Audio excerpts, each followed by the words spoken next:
there was something that happens before your season even starts in terms of preparing the ground. What was that?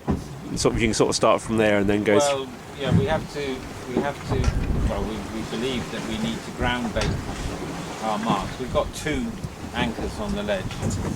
One which we fish on the flood tide and one we fish on the ebb tide. And so we would generally, during the cuttlefish season actually, we start dropping bait of some kind on the mark and just cultivating it a little bit. And then when we're ready to start fishing, we would probably ground bait at least 2 or 3 days before we start fishing. And then the first day's fishing we might not, we wouldn't expect to catch a great deal, but then it would build up from there. So probably during June we start to dovetail the bassing with lobster potting. It all depends on how the seasons are going. And then we'll fish through July. August is always a bit of a difficult month because we do have the boat out at some stage, and for maintenance.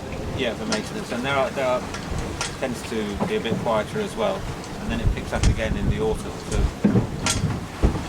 So does the lobster potting. So we tend to try and combine the two as best we can. So there are days when we might come out and start fishing on the flood, say, and if the fishing goes well, we'll carry on, and when the tide ends we might haul some of our gear, our pots, and then go on in there. And we can carry on that way right the way through till November. Some of our best catches are in later on in the year. But again, it's not a regular thing, because if we get some bad weather, the water will be too dirty. If it's quiet and the water finds off too much, then the fishing's rather poor. So we always have to try and balance it with the lobster potting. And what do you tend to catch on the rod and line fishing? Well, obviously we're targeting bass, but we also catch sea bream, particularly at this time of year and earlier on, and mackerel. The mackerel that we catch while we're fishing here, they can be a bit of a nuisance. Obviously they take a bait, and mackerel's not a bass, so, but nevertheless they are quite a good size mackerel, and because they go straight into the slush ice, they're actually in very good condition when we get them ashore, so you can get a reasonable price for those as well.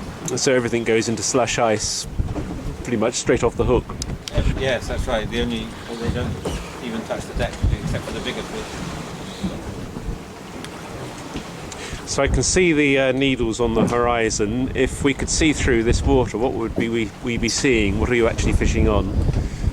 We're fishing on probably ironstone boulders. The west side of the ledge is made up of quite large boulders. The ledge? The Christchurch Edge. So it comes up from about 18 metres up to some parts only 5 metres. And then it shelves away to the east, and the boulders become smaller as you go that way. We don't have a very marked feature here at this particular point, but it's always fished well, so we stick with it. And it's just rocks, or is it seaweeds, or...? There's kelp on it at this time of year. Obviously in the autumn that gets torn off.